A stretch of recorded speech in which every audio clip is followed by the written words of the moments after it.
다 내 잘못이야. 비오는 새벽 한 노인이 골목에서 폐지를 줍습니다. 사람들은 말합니다. 저 사람 산재를 은폐하던 회장 아니냐고. 아들 하나 잃고 동정받으려 쇼를 하는 거 아니냐고. 노인은 매일 새벽 4시 같은 골목에서 같은 손수레를 끌며 같은 폐지를 줍습니다.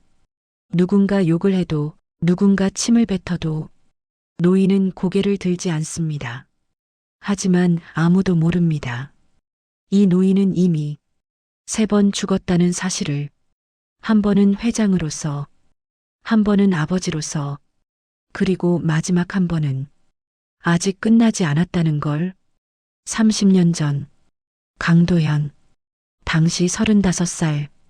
그는 원래 현장 감독이었습니다. 어느 날 그의 눈앞에서 선배 한 명이 떨어졌습니다.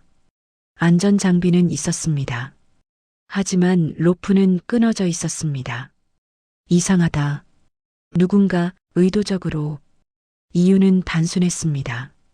그 선배는 회사의 내부 고발자였고 회사의 비밀을 폭로하려고 했던 사람이었습니다. 그 사실이 언론에 보도되면 회사가 망하기 때문이었습니다. 그날 밤 사장실로 불려간 강도현은 선택을 강요받았습니다. 자네만 입을 다물면 돼. 약속을 지키면 이에 상응한 대접을 해주겠어.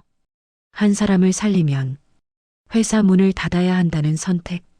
한 사람을 포기하면 100여 명의 일자리가 지켜지고 본인에게도 승진이 온다는 사실을 강도현은 그날 처음 배웠습니다. 선한 사람은 이용당하고 살아남으려면 더러워져야 한다는 걸, 그리고 침묵만이 답이라는 사실을. 그는 계속 승승장구하며 승진했고 결국 회장이 되었습니다.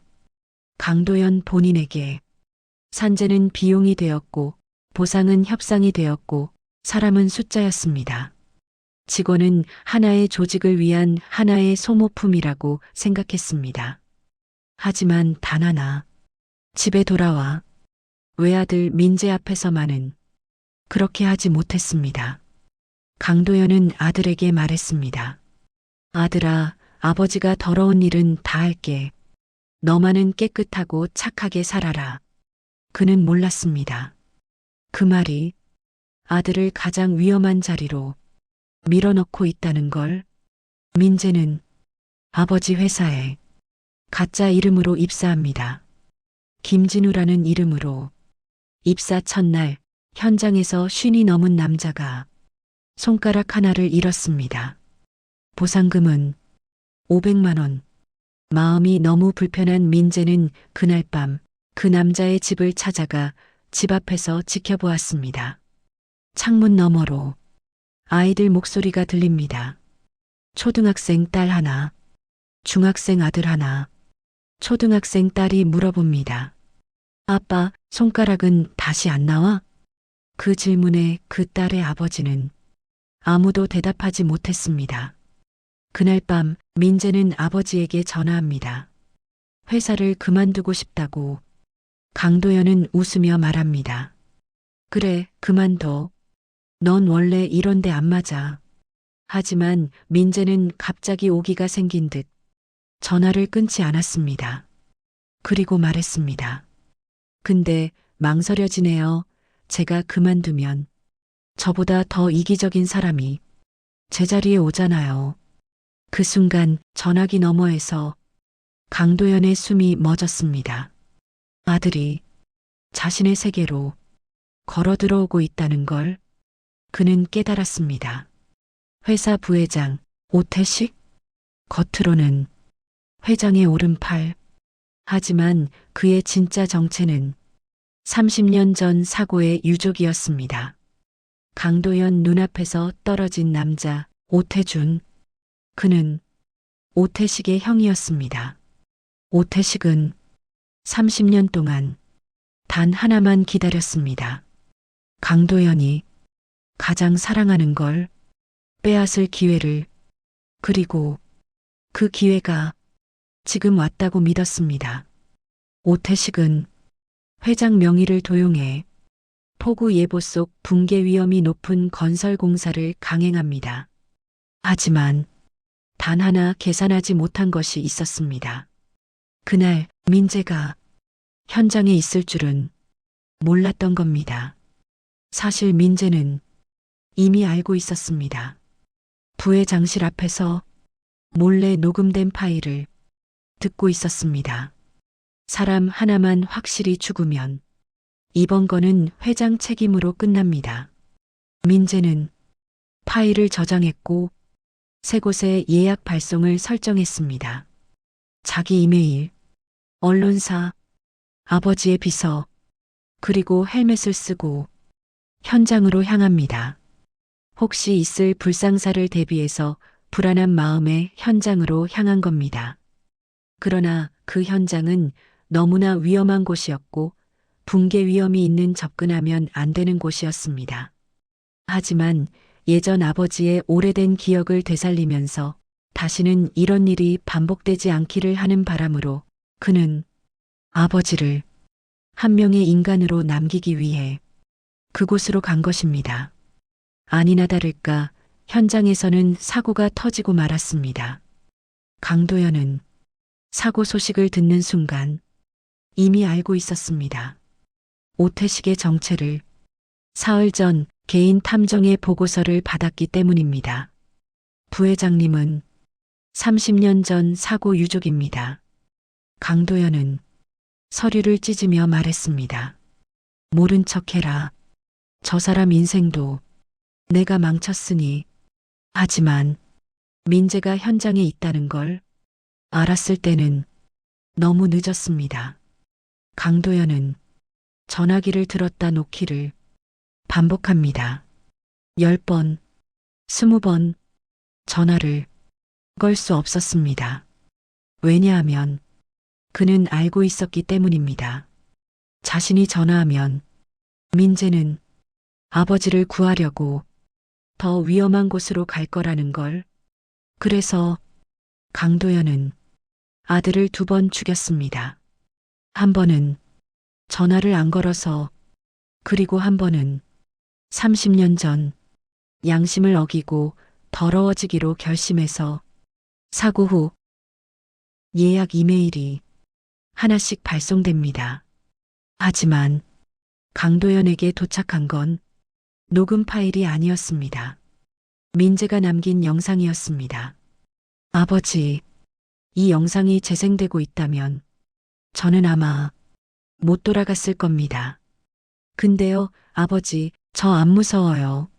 제가 진짜 무서웠던 건 아버지가 사람이 아닌 존재로 기억되는 거였거든요. 그래서 증거를 남겼어요. 아버지는 사람을 죽이지 않았다는 증거를. 그리고 한 가지 더 남겼어요. 영상은 끝났고 강도연은 멍하니 화면을 바라봅니다. 뭘 남겼어? 청문회장. 오태식은 여유롭게 앉아 말합니다. 김진우라는 친구가 사고로 죽었는데 제 잘못이라는 증거가 없잖습니까? 그 순간 방청석에서 한 사람이 일어섭니다. 그리고 또 한 사람, 또 한 사람, 총 23명. 그들은 말합니다. 김진우라는 직원이 병원비를 대신 냈다고, 장례비를 챙겨줬다고. 강도연은 그제야 깨달았습니다. 아들이 2년 동안 무엇을 해왔는지를. 민재는 증거를 남긴 게 아니었습니다. 사람을 남긴 것이었습니다.